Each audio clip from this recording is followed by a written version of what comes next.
ন্যাড়া পড়ার দিন, তাই দেবু আর সৌভিক আর আমি রেডি হয়ে গেছিলাম। চলে গেলাম দেবুদের বাগানে। দেবু বাঁশ কাটতে শুরু করে দিয়েছে, তখন আমি চলে এসেছি।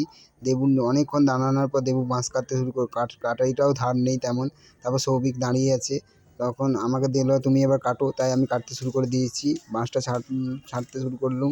অনেকক্ষণের পর ছাঁটার পর তখন প্রায় এই যে ছাঁটছি, অনেকটা কষ্ট হচ্ছিলো, তাই দেবুর কষ্ট হতে আমি বললাম আমাকে দে, আমি তাই কাটি। তারপর আমরা বাঁশ কেটে দিয়ে চলে গেছিলাম। বিকেল 4:30 বেজে গেছে, কেউ আসেনি। তখন দেখি দেবু গর্ত খুলছে, রেগে গেছে কখন আসবে, তাই ভাইউ সৌভিক ডাকতে এসেছিলো আমাকে। তারপরে আমি চলে যাই, দেখি পৌলমীর বোন ওরা মাটি গর্ত খুলছে বাঁশটা পোঁতার জন্য। সৌভিক টানাটানি করছে।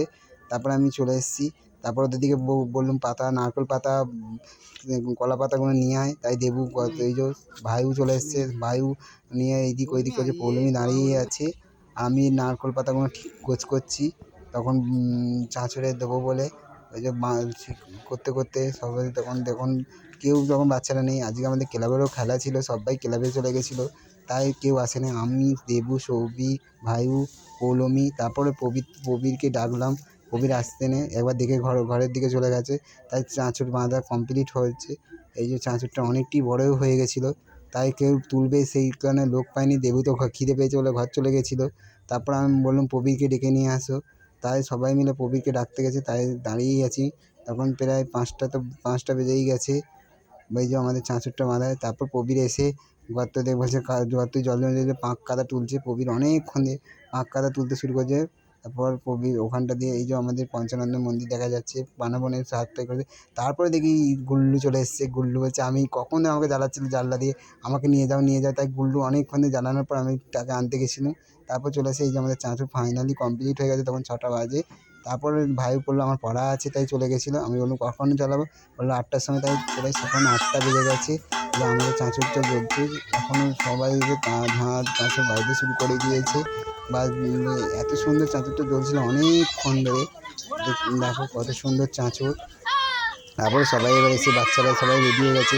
সবাই দোল খেলতে, ও সম্পূর্ণা, দিয়া, রিতেশ, মোহনা সবাই মিলে। তারপর আমি চাঁচড়ের নিচেটায় দাঁড়িয়েছিলাম। দাঁড়িয়ে তারপর সবাই এই যে রং খেলাখালি শুরু করেই দিয়েছে, বলছে আজ থেকে রং মাখা কমপ্লিট করবে। কি সুন্দর তুলছে চাঁচড়ে, এত সুন্দর চাঁচড় জ্বলছে কখন ধরে, হেভি। আমার তো ভালো হয়েছে, ওরা বলছে কী সুন্দর হয়েছে। অনেকক্ষণ ধরে চললো। জ্বলার পরে এবার ওরা বললো কাকা এবার রং খেলতে পারি। বলছি হ্যাঁ রং খেলো। রং আবির নিয়ে এইদিক ওইদিক ওরা ছোটাছুটি করছিল। করতে করতে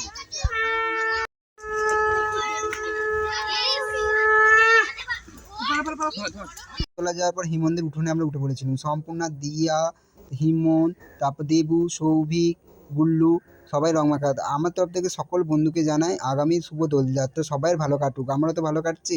আর আমার চ্যানেলটার ভিডিওটা ভালো লাগলে কমেন্ট করে শেয়ার করে আর আমার চ্যানেলটা সাবস্ক্রাইব করবে। এখানের মতো আজকে বিদায় নিলাম।